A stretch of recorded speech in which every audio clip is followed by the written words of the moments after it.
June month ಅಂದರೆ ಮಕ್ಕಳು school reopen ಆಗುತ್ತೆ. ಹಾಗೆ ನಮಗೆ ಲಂಚ್ ಬಾಕ್ಸ್ಗೆ ಏನಪ್ಪ ಮಾಡೋದು ಅಂತ ತಲೆ ಬಿಸಿನೂ ಸ್ಟಾರ್ಟ್ ಆಗುತ್ತೆ. ಮಕ್ಕಳಿಗೆ ಈ ಥರ ಪಾಲಕ್ ಪನ್ನೀರ್ ರೈಸ್ ಒಂದ್ಸರಿ ಮಾಡಿಕೊಡಿ, ತುಂಬ ಇಷ್ಟಪಟ್ಟು ತಿಂತಾರೆ. ಇದನ್ನು ಮಾಡೋದಕ್ಕೆ ಒಂದು ಬಾಣಲಿಗೆ ಎಣ್ಣೆ ಹಾಕಿ ಜೀರಿಗೆ, ಬೆಳ್ಳುಳ್ಳಿ, ಹಸಿಮೆಣಸಿನಕಾಯಿ, ಕೊತ್ತಂಬರಿ ಸೊಪ್ಪು, ಪಾಲಕು ಹಾಗೆ 1 ಕಪ್ ಆಗೋಷ್ಟು ತೆಂಗಿನಕಾಯಿ ಹಾಕಿ ಹಸಿ ವಾಸನೆ ಹೋಗೋವರೆಗೂ ಫ್ರೈ ಮಾಡಿಕೊಂಡು ಅದನ್ನೊಂದು ಮಿಕ್ಸಿ ಜಾರಿಗೆ ಹಾಕಿ ಅದಕ್ಕೆ ಶುಂಠಿ ಹಾಗೇನೆ ಅರ್ಧ ಚಮಚ ಗಸಗಸೆ ಹಾಕಿ ನುಣ್ಣಗೆ ರುಬ್ಬಿಟ್ಕೋಬೇಕು.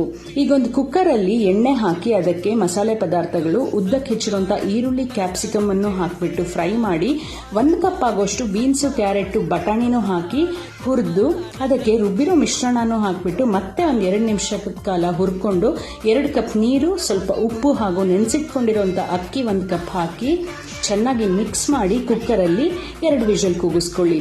ಕುಕ್ಕರ್ ಆರಿದ ನಂತರ ಅದಕ್ಕೆ ಪನ್ನೀರ್ ಕ್ಯೂಬ್ಸ್ ಹಾಕಿಬಿಟ್ಟು ರೈಸ್ಗೆ ಚೆನ್ನಾಗಿ ಮಿಕ್ಸ್ ಮಾಡಿ ಮೊಸರು ಬಜ್ಜಿ ಜೊತೆಗೆ ಸರ್ವ್ ಮಾಡಿದ್ರೆ ಸಖತ್ ಟೇಸ್ಟಿಯಾಗಿರೋಂಥ ಪಾಲಕ್ ಪನ್ನೀರ್ ರೈಸ್ ರೆಡಿ.